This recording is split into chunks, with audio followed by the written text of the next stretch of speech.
Digital technology remains a distant reality for many visually impaired individuals. In India, it is estimated that over 90% of websites and digital tools are not accessible to those with visual impairments. Avneesh Singh aims to transform this landscape. As the first visually impaired Indian elected to the advisory board of the World Wide Web Consortium, Singh is at the forefront of advocating for more inclusive digital environments. Mainly, I am a researcher, if you can say. I started from being a researcher, basically a computer engineer. And I would say during the computer engineering, I faced a big kind of obstruction in my life. It was retinal degeneration. My retina started degenerating. In some years, I lost most of my useful vision. So lack of reading material from there was something that always troubled me. After doing computer engineering, I started my job, and then after some time I decided to go for higher studies in MBA. Luckily, I got admission in the Indian Institute of Management, Kozhikode, and I was the first visually impaired in that course. So it was again a big challenge because the lack of reading material again struck me. I had to scan my books. I had to search on the web for the equations, for the mathematical, for the financial info, for the financial calculations. In this way, I completed my study. God's grace, I got promoted in the executive management of DAISY Consortium, and there I realized that, well, Indian Institute of Management can help me up to the middle management, but now I am in the senior management, so I need something else. And I got admission in the Harvard Executive Management Education, the advanced management course for senior management, for board management, and there it was a very different experience. I was struggling for reading material throughout my life. The digital material was not accessible. At the same time, in Harvard, the things were a little different. There was a culture of commitment towards accessibility. In his quest to make accessibility for people with visual disabilities a reality, Avneesh quickly recognized that simply republishing reading materials in accessible formats was insufficient, as it proved both time-consuming and labor-intensive. According to Avneesh, the key lies in a sophisticated tool that ensures all materials are accessible by birth. The DAISY Consortium, when it started, it was a breakthrough, and we were mainly focused on making the content accessible, the reading material accessible for people with disabilities by converting the content which is available in the mainstream into the accessible format. For example, if there is a book which is published by Penguin Random House, so the non-profit organizations used to scan it, convert it into accessible formats, the DAISY format, and then it was provided to people with disabilities. Now this has a lot of labor involved. This is not practical solution if we look at the volume and the huge amount of publications, the digital publications that are coming out every year. Millions and millions of publications are being sold throughout the world every year. How many of those can be converted into accessible formats by using this kind of republishing, I would say republishing kind of workflows? There we realized that why not leave behind this world of republishing in accessible format? Why not do something that the publications, that reading material, it becomes accessible by birth? And it is possible by creating standards which embed accessibility. So we started work on the EPUB standard. It was way back in 2010, and then we grew it into a standard which supports accessibility.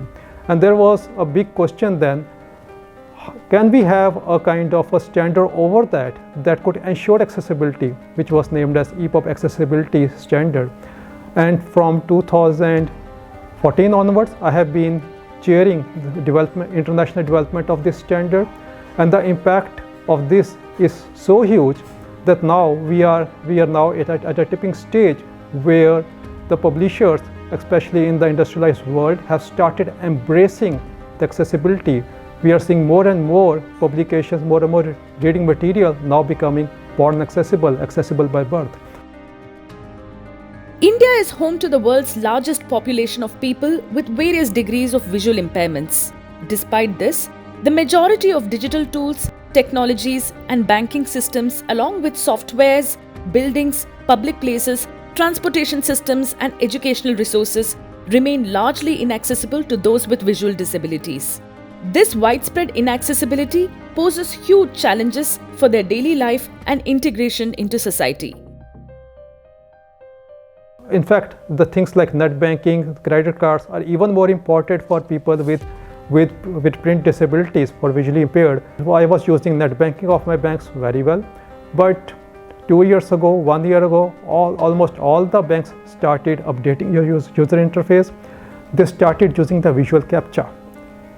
So when you enter the password, there is a characters that are shown. Please enter this text to verify that you are a human. This simple or small kind of bug blocked me from using net banking. And they always argue that this is for your safety. Well, when you are providing the visual captcha, why can't you provide the audio captcha where the same characters are spoken out to you by the TTS engine? So this is a kind of small things. You do not need very hi-fi engineering knowledge. Google API, other APIs, the CMS of engines provide this facility. But because there is lack of awareness, people just miss it out. Another big problem is a misperception that making your content accessible, making your websites accessible needs a lot of investment. It needs a lot of investment when you have not taken care of it in the design stage. But if you take care of this in the design stage, that your websites, all your products have accessibilities inbuilt, there is no extra cost or if there is just a marginal increase in cost and you can make it as accessible. Again, it comes to awareness. Avneesh expresses deep concern over the accessibility issues in India, noting that even a large number of government websites remain inaccessible to individuals with visual impairments. He says there is an urgent need for robust policy initiatives. According to Avneesh, the government must lead by example, sending a strong message to both public and private sectors to prioritize accessibility and create a more inclusive digital environment for all citizens. The biggest problem is many times related to legislation. Why products in United States, why products in Europe are much more accessible than India? Because they have strong legislation there. In India, we really need to have a strong policy intervention from Government of India. There is no scarcity of the skills. Indian engineers are providing accessible products. They outside India, they're exporting outside India, but they are not providing to Indian citizens. More than 90% of the websites, I would say even more than 90, maybe 95% of the websites in India are not accessible to people with visual impairment. It may be looking as a shock that even the government websites were not accessible, but a year ago they started a major initiative for improving the accessibility of all the websites. In fact, they floated an innovation challenge where the companies were invited to create a tool for checking the accessibility of the government websites, and they invited me to be in the grand jury for making the judgment which company should we select for the tender. So I would say the things were not so good, but they have started taking initiatives for improving accessibility of the government websites. While individuals like Avneesh Singh, despite their personal struggles and challenges related to visual impairment, are paving the way toward greater accessibility, they require substantial support from both government and society. According to Avneesh, only through collective action and commitment can we ensure that accessibility is not just an option but a standard, integral to the very fabric of our digital and physical infrastructures, empowering every individual regardless of their visual capabilities.